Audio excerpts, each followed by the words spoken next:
Boa noite a todos. Que o nosso querido Mestre Jesus possa, na noite de hoje, encontrar em nossos corações terra fértil e preparada, para que Ele possa então cultivar a sua sementinha de paz. Todos nós já ouvimos, já lemos, por diversas vezes, muitas parábolas encontradas no Evangelho do Cristo.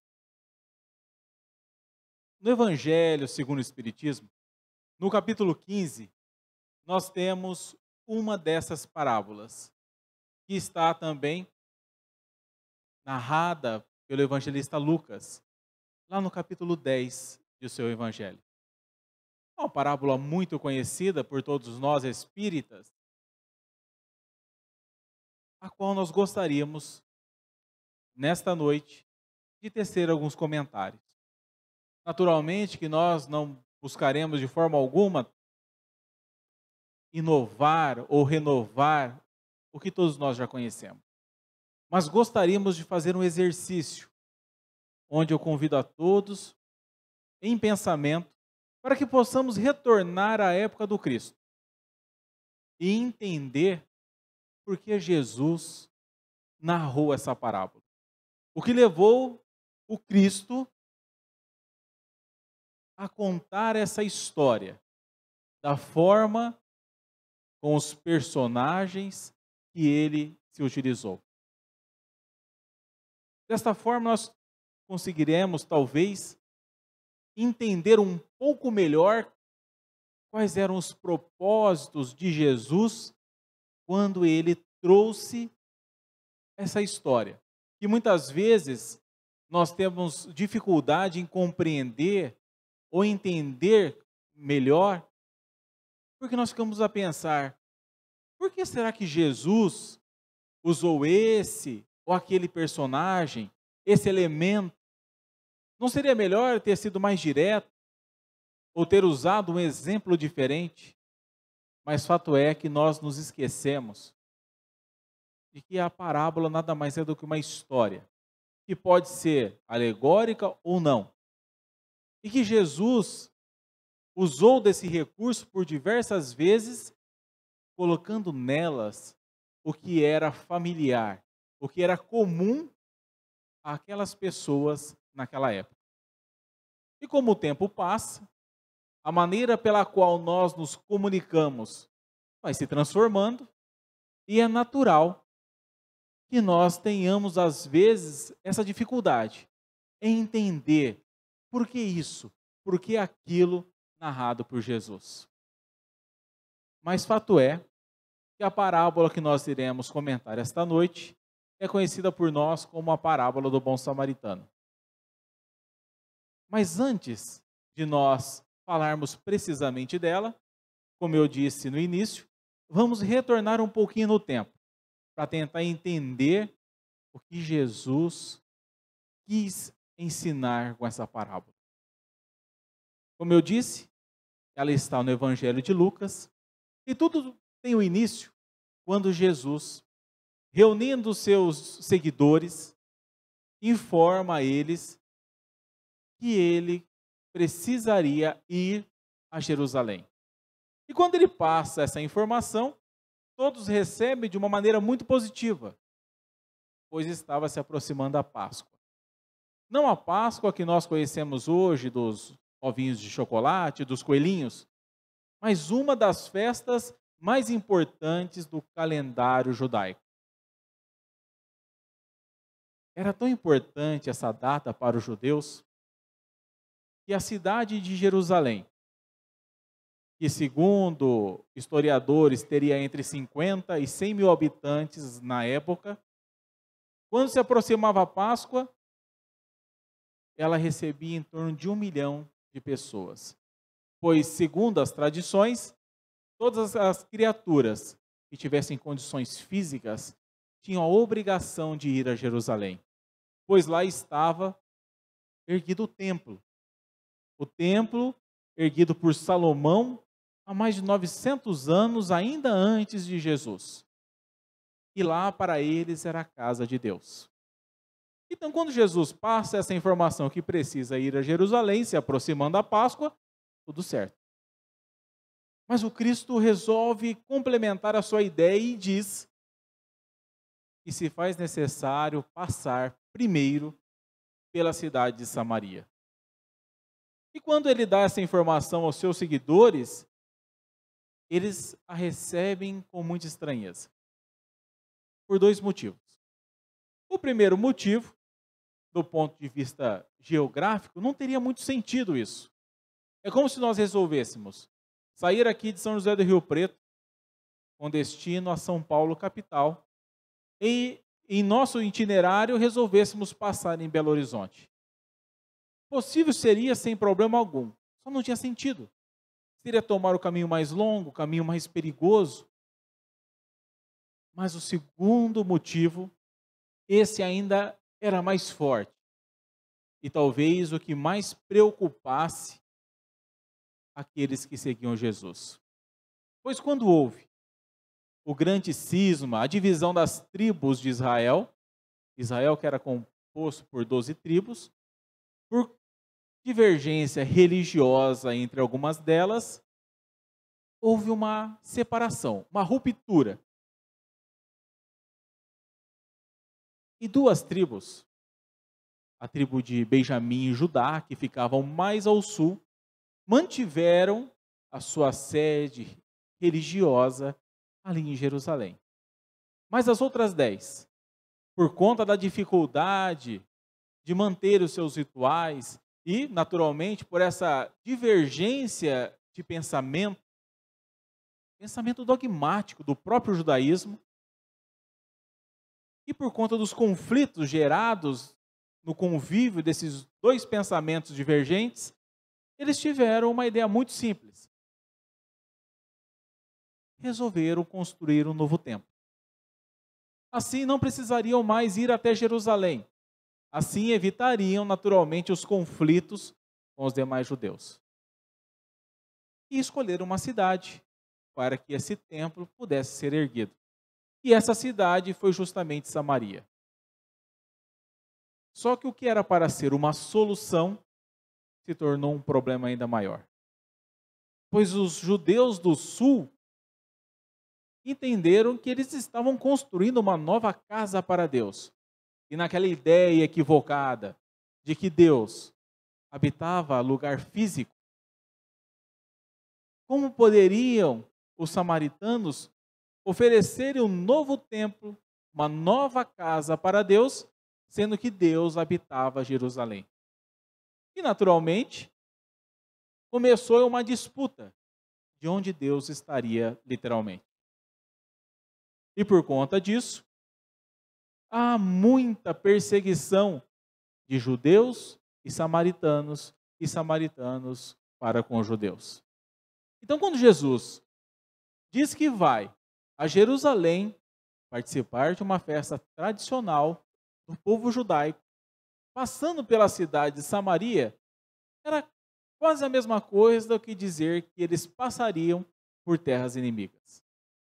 Entretanto, nenhum dos seguidores, embora conhecedores dessa história, teve a coragem de erguer a mão e falar: Senhor, não dá para tirar Samaria do itinerário?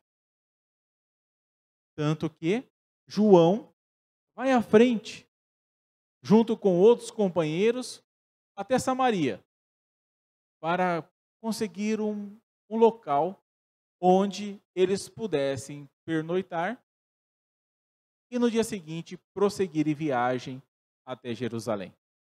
Mas quando essa turma chega à cidade de Samaria, eles batem à porta de um morador.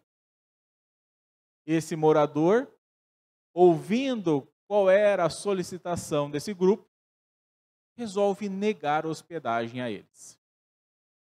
Era tudo o que João precisava para tentar mudar a ideia do Cristo de passar por Samaria. Ele então, junto com os demais, dão meia volta e vão ao encontro de Jesus. Chegando lá, ele diz: Senhor, os samaritanos negaram hospedagem. E quando eles negaram hospedagem, não foi só uma negativa simples. Eles, na verdade, jogaram por terra um hábito muito presente naquela época. Porque como tudo era difícil, a locomoção das pessoas se dava, na maioria das vezes, a pé. Numa região bastante difícil. Então, todas as criaturas, numa sensibilidade social, ofereciam a sua casa para que os peregrinos pudessem passar a noite. E ainda ofereciam comida e água. Era um hábito não só dos judeus, mas, na verdade, de todo o Oriente. Mas existia também uma lenda. E essa lenda dizia que se porventura alguém negasse hospedagem a um peregrino, naquele conceito de um Deus bravo, vingativo, Deus iria se irritar.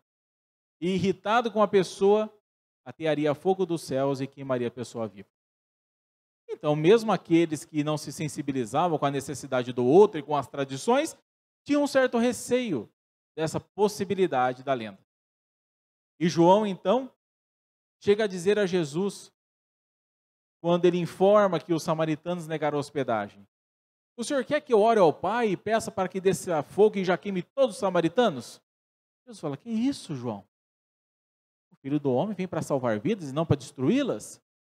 Eu fico imaginando que João, nessa hora, deve ter abaixado a cabecinha e pensado: deveria ter ficado quieto. Mas, motivado por as questões humanas, mal sabia ele que mais tarde uma liçãozinha seria lhe oferecida. E fato é que Jesus e todos os outros vão para Jerusalém, passando por Samaria. E quando eles passam por Samaria, acontece uma série de situações que estão lá relacionadas no Evangelho, mas que nós vamos pular, para que nós possamos chegar em Jerusalém. Mas quando Jesus e os seus seguidores chegam à cidade de Jerusalém, nós podemos imaginar o Messias chegando em Jerusalém, próximo à Páscoa. Houve o quê? Uma grande festa? Não. Na verdade, quem recebe Jesus e sua comitiva às portas de Jerusalém é um doutor da lei, um fariseu, que vem ao encontro do Cristo e lhe pergunta: Senhor, ou melhor, ele chama ele de mestre, mestre, o que eu devo fazer para herdar a vida eterna? E aí, na minha pequenez, eu fico imaginando no lugar de Jesus numa hora dessa. Depois de mais de um dia de viagem, diga-se de passagem a pé, por uma região extremamente difícil, deserta, com fome, com sede, extremamente cansado. E olha que quando eu fico cansado, eu fico um doce de criatura. E alguém me pergunta: o que eu faço para herdar a vida eterna? Tenho medo da minha resposta. Mas Jesus, ele tinha todo o tempo do mundo e não iria perder de forma alguma a oportunidade de ensinar, de instruir, de esclarecer não só aquele fariseu, mas todos aqueles que ali estavam. E Jesus, então, ouvindo essa pergunta, responde à indagação do doutor da lei com duas outras questões. Ele diz: o que está escrito na lei? E como você a lê? O doutor da lei então responde: amarás o Senhor teu Deus de todo o coração, de toda a alma e com todas as tuas forças, e ao próximo como a si mesmo. Jesus ouve a resposta do doutor da lei e diz a ele: respondestes muito bem, faça isso e viverás. Parece um diálogo talvez um pouco sem pé nem cabeça, mas vale aqui nós refletirmos um pouquinho. Porque, primeiro, o que esse doutor da lei queria saber de Jesus? Ele que, como fariseu, a todo instante tentavam fazer com que Jesus pudesse contradizer as leis. Ele vai questionar o Cristo, baseando-se na informação dos profetas. E aí nós vamos encontrar isso em Jacó, em vários outros que dizem, Isaac vai citar, o próprio Abraão fala sobre isso, de que haveria um mundo vindouro, onde somente aqueles que fossem justos teriam direito de habitar. E para que isso acontecesse, a criatura deveria fazer um esforço dentro das leis para se tornarem criaturas de bem, para então poder herdar esse mundo novo. Então, quando o doutor da lei pergunta a Jesus, mestre, o que eu faço para herdar a vida eterna? Ele estava perguntando, como eu devo agir para me tornar um homem de bem e ser digno de habitar esse mundo vindouro? Mundo vindouro que eles não entendiam exatamente como seria, mas se Isaac, Jacó, Abraão falavam desse mundo novo, eles precisavam se preparar. E Jesus, percebendo a armadilha daquela criatura, resolve lhe fazer as duas perguntas. Pois quando ele diz o que está escrito na lei, ele diz ao doutor da lei, vamos nos ater ao texto que você conhece tão bem, que você entende dominar. E eu quero saber como você entende isso. Por quê? Quando nós nos referimos às leis, muitas vezes vem à nossa mente os 10 mandamentos. Mas nós nos esquecemos que, na verdade, eram 614. E por conta da quantidade imensa de mandamentos, essa mistura de mandamentos religiosos com mandamentos civis, as pessoas tinham muita dificuldade em colocar em prática, em assimilá-los. E então os próprios doutores da lei, em dado momento, chegaram à conclusão que eles poderiam fazer o esforço de ensinar os 10, aqueles que Moisés recebeu. Mas ainda assim, havia uma dificuldade das pessoas assimilarem. Fato que eu acredito não ter mudado muito. Pois se nós escolhêssemos alguém e perguntássemos, por favor, quais são os 10 mandamentos? É provável que a pessoa fale uns 7, 8, mas dificilmente todos lembram os 10. E percebendo essa dificuldade das pessoas, um outro grupo de fariseus, inclusive nesse grupo havia a presença de um doutor da lei chamado Hilel, que na verdade era avô de Gamaliel, citado no livro Paulo e Estevão. E eles chegaram à conclusão que, observando 2 versículos, um do livro Deuteronômio e um do livro Levítico, seria suficiente para resumir todo o Velho Testamento, ou todas as leis. E esse doutor da lei, que era um homem inteligente, moderno, extremamente capaz de assimilar o conteúdo, consegue expor isso ao Cristo. Ele busca esses 2 versículos e diz que no entendimento dele, aquilo era suficiente para fazê-lo um homem de bem. Realmente esse homem era muito inteligente. Ele só cometeu um pequeno deslize. Ele subjugou a figura com quem ele conversava. Ele não imaginava que aquele nazareno, que chegava de viagem, era o governador espiritual do planeta. E Jesus, então, ouvindo a resposta dele, concorda. Só que Jesus chama esse doutor da lei de hipócrita, nas entrelinhas. Pois ele não disse, continue fazendo isso. Ele disse, faça isso e viverás. Ou seja, você é mais um fariseu hipócrita que conhece muito, mas não pratica nada. E nessa hora o doutor da lei fica numa situação extremamente desconfortável, pois ele sabia que realmente ele não praticava aquilo que ele havia dito a Jesus, que era o mecanismo capaz de torná-lo um homem de bem. Mas por que ele não fazia? Porque dentro do conceito judaico, há uma série de informações contidas nos elementos, em especial desse versículo tirado do livro de Deuteronômio. Pois quando os judeus afirmam que era necessário amar a Deus de todo o coração, de toda a alma e com todas as suas forças, nós temos aí um grande referencial de conduta.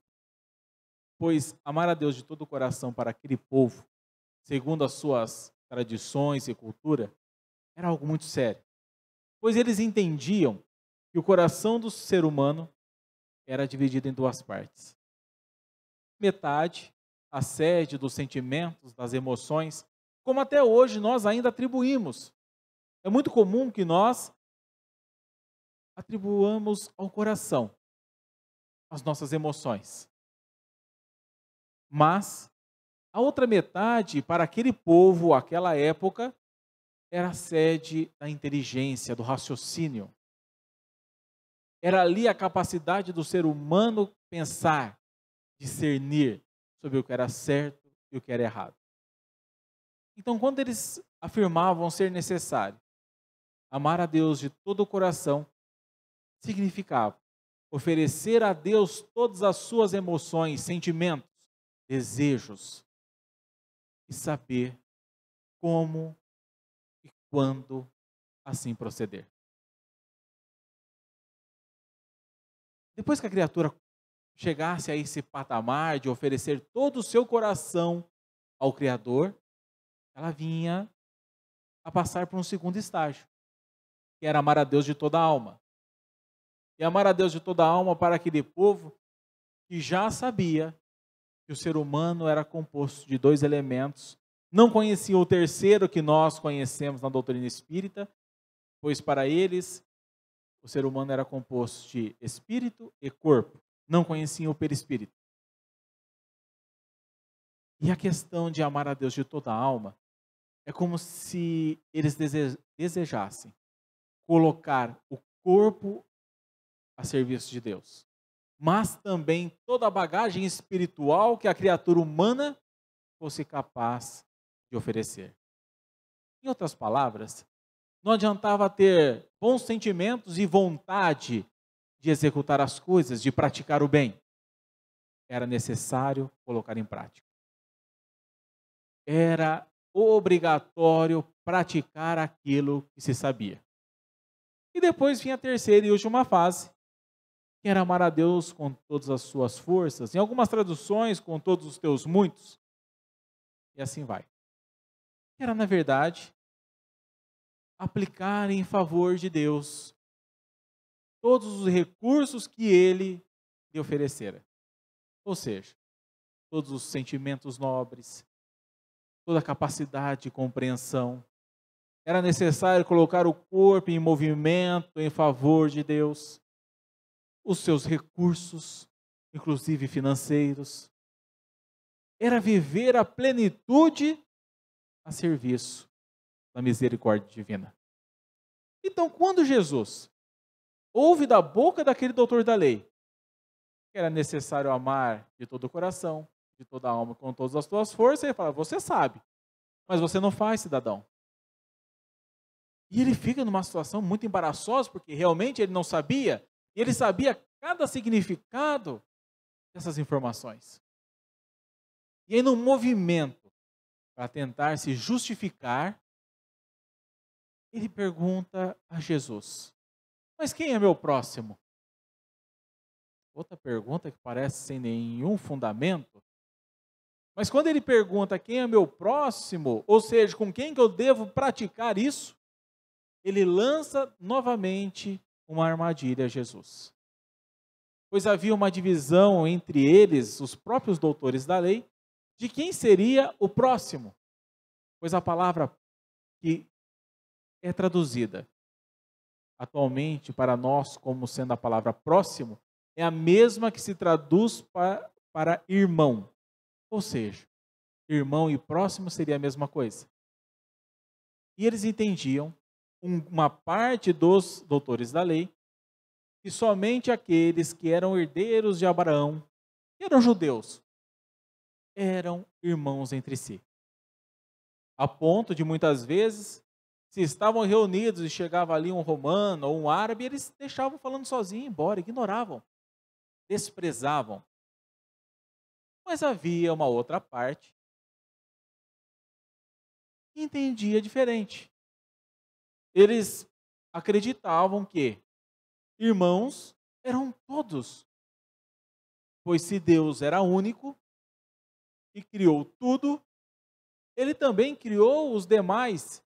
Então todos os seres humanos eram irmãos entre si. E essa lei deveria ser praticada para com todos, inclusive com os romanos que os escravizavam. Os egípcios que fizeram o que fizeram com eles em tempos longínquos. Então havia uma divergência entre eles. Se Jesus responde: "Ô meu filho, você vai praticar isso com todo mundo", e ele fosse o doutor da lei, do grupo que entendesse que somente os herdeiros do povo hebreu eram irmãos entre si, pronto, Jesus já tinha um problema ali para resolver. Mas Jesus, sabiamente, para explicar quem era o próximo da pergunta que o doutor da lei fez, ou seja, com quem ele deveria praticar aquilo que ele já sabia de cor, ele resolve então contar a parábola do bom samaritano. E ele então diz: descia um homem de Jerusalém para Jericó. Esse homem cai na mão de salteadores que o espancam, roubam suas vestes e deixa-o caído, semi-morto à beira do caminho. Eis então que desce pelo mesmo caminho um sacerdote, que vendo passa de largo. Eis então que desce também pelo mesmo caminho um levita, que também o vendo passa de largo. Surge então no caminho um samaritano, que o vê, e tomado por íntima compaixão se aproxima. Cura-lhe então as feridas com azeite e vinho. Coloca-o sobre o seu animal e o conduz até uma hospedaria. Lá passa a noite cuidando dele e na manhã seguinte paga o dono da hospedaria e diz a ele que precisa seguir viagem. Mas, se for necessário, empregar mais algum recurso em favor daquela criatura que o faça, pois na volta ele pagaria. Adaptando naturalmente as palavras, essa é a essência da parábola do bom samaritano. Então vamos lá. Quem era o homem que descia de Jerusalém para Jericó? Muito provavelmente um judeu. Mas Jesus não entra no mérito. Era alguém que, sendo ali assaltado, fica impossibilitado de ser reconhecido e identificado. Pois, segundo a narrativa, ele tem seus pertences levados, as suas roupas. E as roupas naquela época era a forma pela qual as pessoas eram reconhecidas de acordo com o grupo que elas participavam. Os sacerdotes tinham uma maneira típica de se vestirem, os demais judeus de uma outra forma, os árabes, os romanos, através da vestimenta do corpo, era fácil distinguir de longe qual grupo aquela criatura participava. E ele sem roupa era mais um homem, não dava para saber. E ele estava ainda desmaiado ou semi-morto, não dava para perguntar quem ele era, para onde ele ia, tampouco o que havia acontecido. Era alguém ali precisando de ajuda. E aí então, Jesus diz que um sacerdote, companheiro do doutor da lei, nos trabalhos no templo. O sacerdote que era o responsável por ensinar no templo como deveria ser a conduta, era o que ensinava as leis às criaturas. E esse cidadão vinha pelo mesmo caminho, ou seja, vinha de Jerusalém. Talvez até vindo do templo, onde estava ensinando como as outras criaturas deveriam agir. E esse homem então vê a criatura caída, precisando de auxílio. E o que ele faz? Ele simplesmente observa e ignora. Talvez motivado pelo seu egoísmo. Porque, segundo as tradições do povo judaico, um sacerdote não deveria tocar um cadáver. Pois se assim o fizesse, ele estaria impuro perante a religião. E precisaria passar por uma série de rituais para se purificar. Então ele deve ter observado aquela cena e pensado, se estiver morto, e eu tocar nele no intuito de auxiliá-lo, eu vou me tornar impuro, vai dar um trabalho, depois me purificar, deixa ele aí que alguém resolve para ele. Então ele se fecha ali no seu próprio mundinho, nas suas preocupações e vai embora. Deixando de praticar aquilo que ele estava cansado de saber. E aí, segundo Jesus, desce pelo mesmo caminho, ou seja, vinha de Jerusalém também, um levita. E o levita, assim como o sacerdote, vê o homem caído, mas simplesmente ignora a sua necessidade. E o levita era um outro personagem muito próximo do doutor da lei. Era uma espécie de aprendiz que vivia no templo e conhecia muito bem cada detalhe das leis. Inclusive, esse grupo tinha uma particularidade, pois, segundo nos contam os historiadores, os levitas eram um grupo muito unido e se ajudavam muito mutuamente. Mas por quê? Porque queriam ser reconhecidos pelos demais levitas. E quando não tinha nenhum levita por perto, para poder contar a boa ação que ele havia praticado, ele simplesmente não fazia nada. Ele só queria estar bem perante os seus companheiros de ideal. E o que o levita faz? Vê o homem ali, que ele aparentemente não conseguia reconhecer. Não tinha roupa de levita. Deve ter olhado em volta e não tinha nenhum levita ali para testemunhar o seu ato de caridade. E se ele perdesse tempo ajudando uma criatura que não era levita? Ele já se sentia especial por conhecer as leis, por frequentar o templo. Então ele fica ali, munido do seu velho orgulho, e vai embora. Deixa de praticar aquilo que já sabia que deveria fazer. Jesus então diz que surge no caminho, aparece por ali, um samaritano.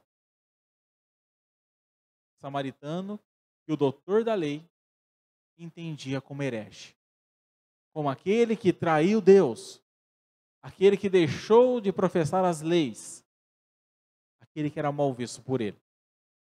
E mais do que isso, vai ser a lição para João, que nessa hora de novo deve ter baixado a cabecinha e falar, lá vem lição de moral para o meu lado. Pois ele queria queimar todos os samaritanos no dia anterior. E Jesus já vai, nas entrelinhas, ensinar a João o tamanho da sua indulgência. Até porque quem negou hospedagem foi um morador de Samaria. E não todos. Pois João não bateu de porta em porta pedindo hospedagem. Mas assim como nós fazemos muitas vezes, João generalizou. E quantas vezes, por conta de uma experiência infeliz, Nós deixamos grandes oportunidades passarem, porque nós generalizamos. Imaginemos que eu não conhecesse essa instituição e perguntasse aqui na Redondeza se alguém conhecia uma casa espírita.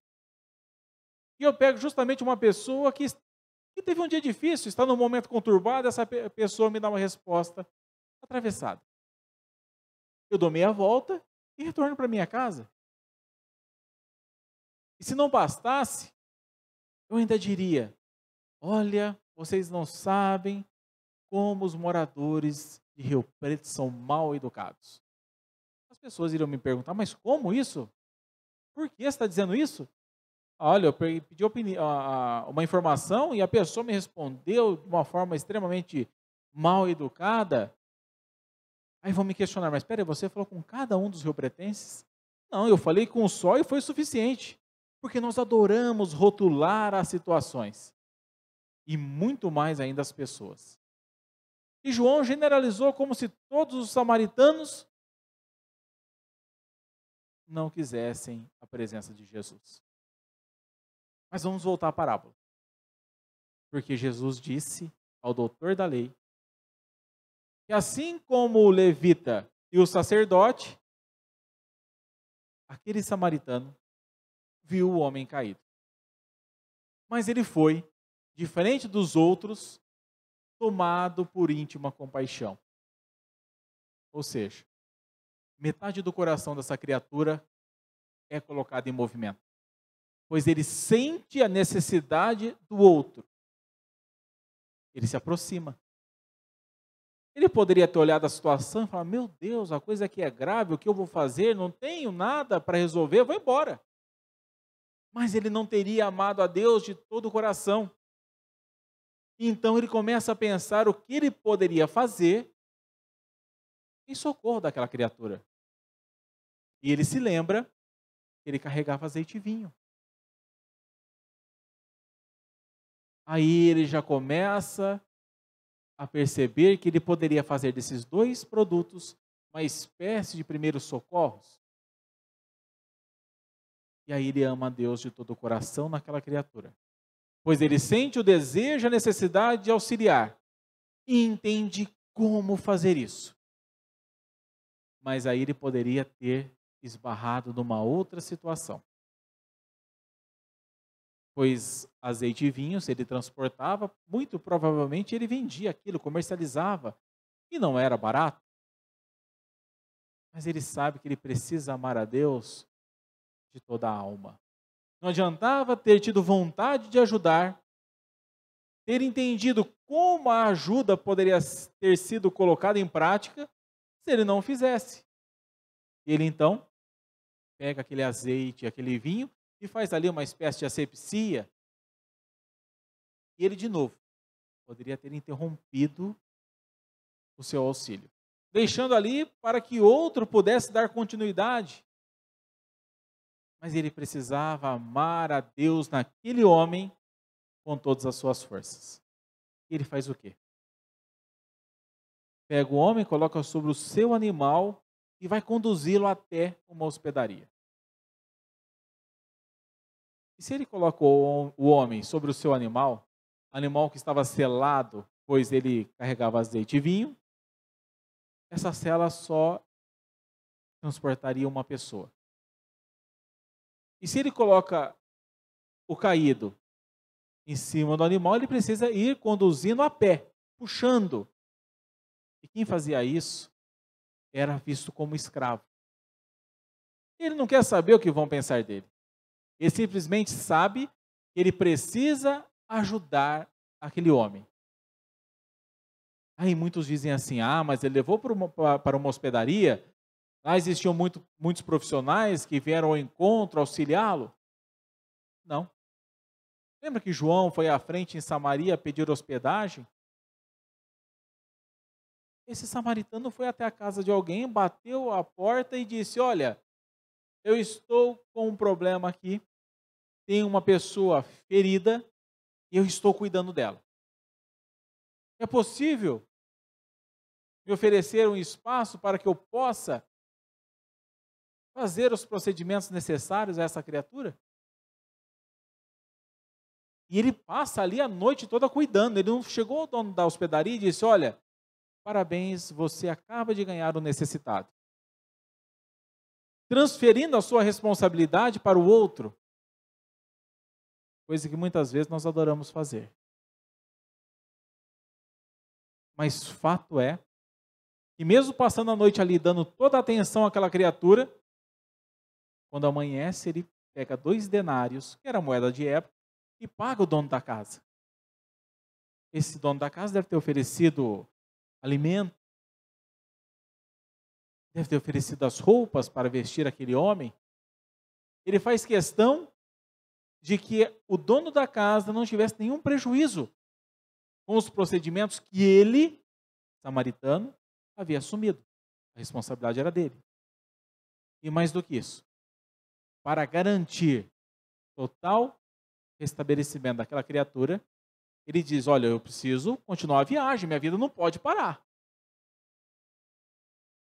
Mas eu continuo responsável por ele, ainda que à distância. E se for necessário, pode fazer o que for preciso, na volta eu vou ressarci-lo de qualquer prejuízo.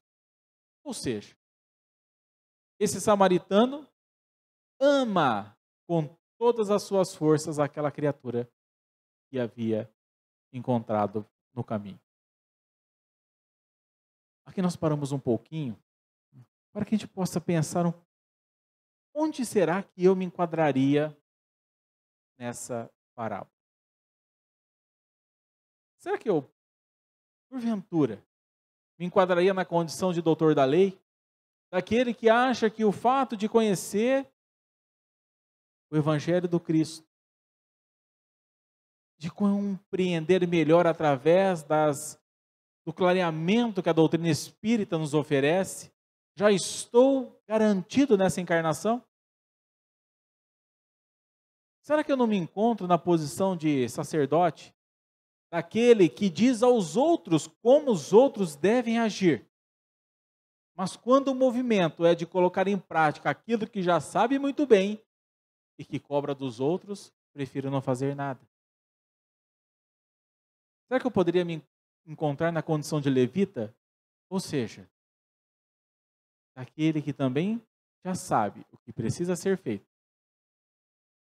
Mas muitas vezes só faço no meio onde eu estou inserido para ter reconhecimento dos outros por conta das minhas atitudes? Ou será que não? Eu já me enquadro na condição de samaritano. Independente do que pensam sobre mim, do que falam, eu sei o que é necessário ser feito. E eu faço. Não deixo em hipótese alguma a oportunidade de praticar aquilo que eu já trago dentro de mim. E não perco a oportunidade de viver o amor de Deus nas outras criaturas. Onde eu me enquadraria?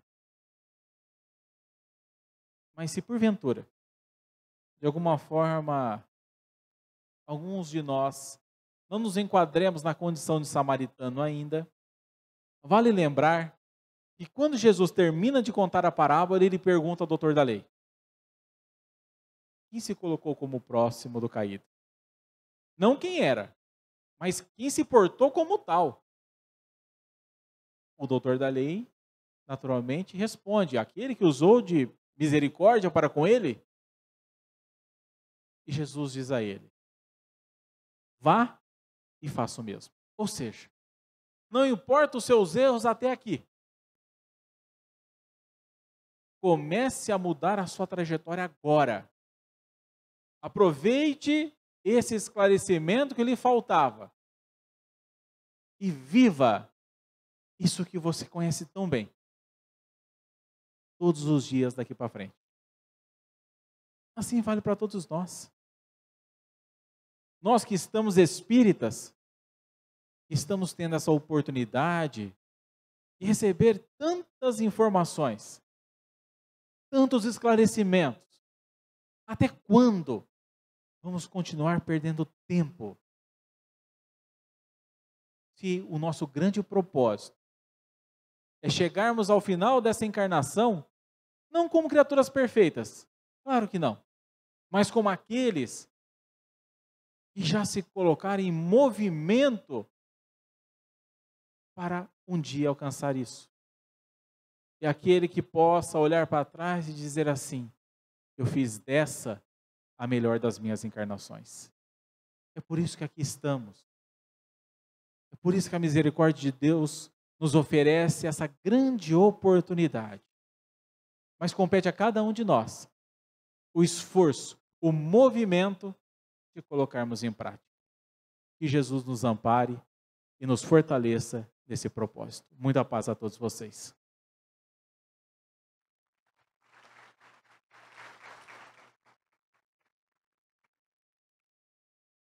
Aí está, meus queridos, a participação do Júnior, nos trazendo aí o Evangelho de Jesus puro, a explicação